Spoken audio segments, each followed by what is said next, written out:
This episode of WisBusiness.com, the show, is brought to you by BMO Harris, White Hirschbeck Dudek, Madison Gas and Electric, and the University of Wisconsin-Milwaukee.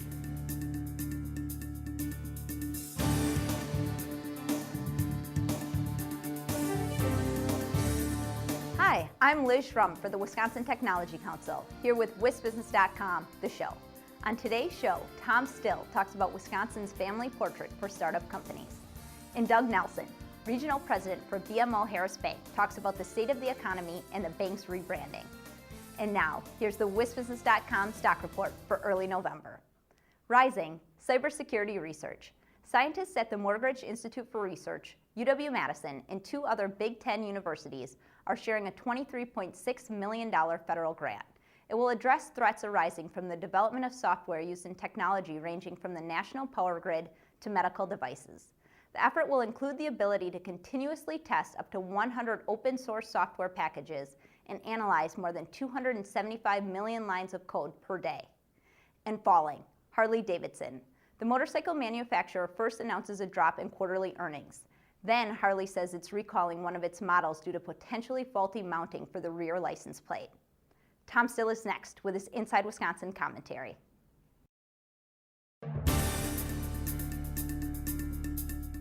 Wisconsin's startup economy is beginning to look like its parents, all of them.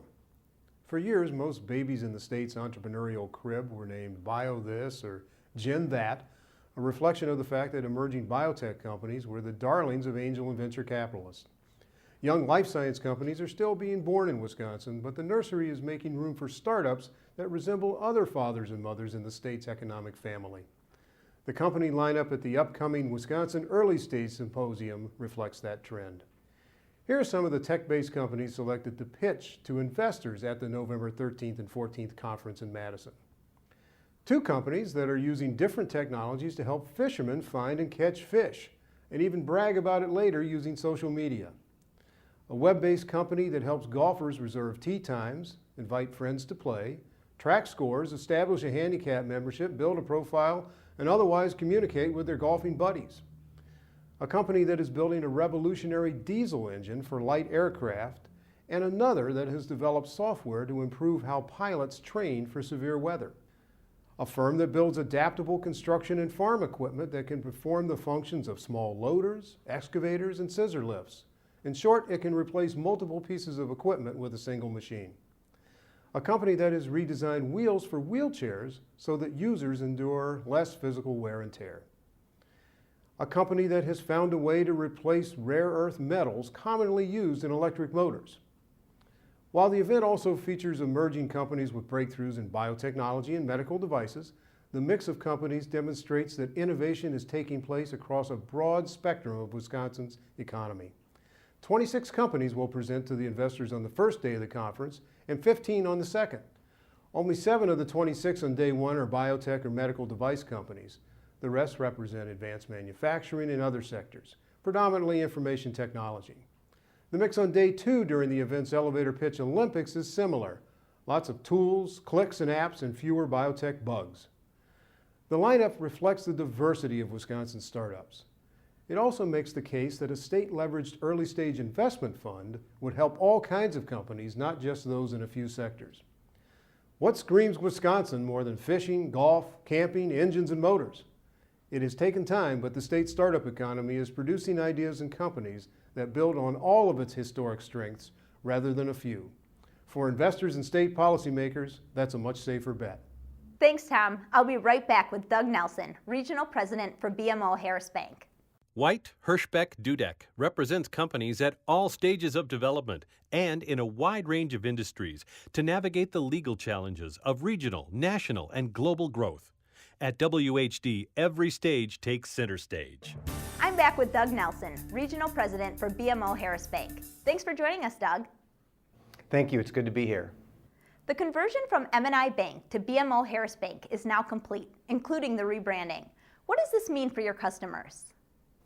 Well, we've been legally combined since July of 2011, so many things are not changing. However, we now have a unified brand across the country. Additionally, we have enhanced capabilities, including over 600 locations and 1,300 ATMs that our customers can use to access our organization.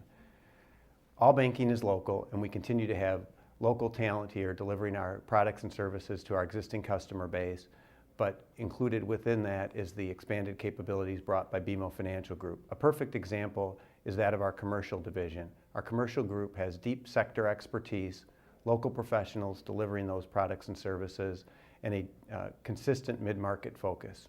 One thing that hasn't changed is the bank's strong commitment to the community. Can you elaborate?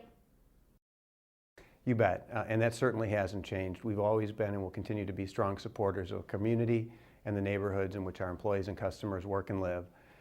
In Madison, this year we have supported Rhythm and Booms. We've been a founding sponsor and continue to support that this year. Additionally, as it relates to the arts, we've supported the Madison Community Children's Theater, and we were the presenting sponsor for the Houdini exhibit at the Madison Museum of Contemporary Art.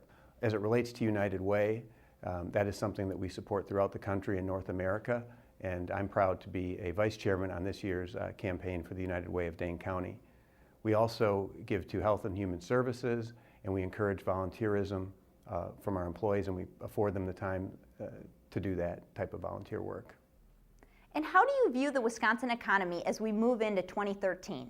Is the comeback underway, or is our recovery still sluggish? I think we're well positioned in Wisconsin to take advantage of the recovery, which is still slow moving and fragile, but when you compare us to other states, I think we are better positioned. Part of that stems from our manufacturing expertise, as well as our overall low unemployment rate, particularly in the Madison marketplace. We've also seen improvement in the housing markets this year, with the pace of activity increasing and prices stabilizing, and some submarkets actually increasing. Thanks, Doug, and thank you for watching this edition of WisBusiness.com, the show. The show is produced by WisBusiness.com and the Wisconsin Technology Council, and sponsored by BMO Harris Bank, White Hirschbeck Dudek, MG&E, and UW Milwaukee. Visit our websites to read and learn more. I'm Liz Schrum of Talent Foot Executive Search. See you next time.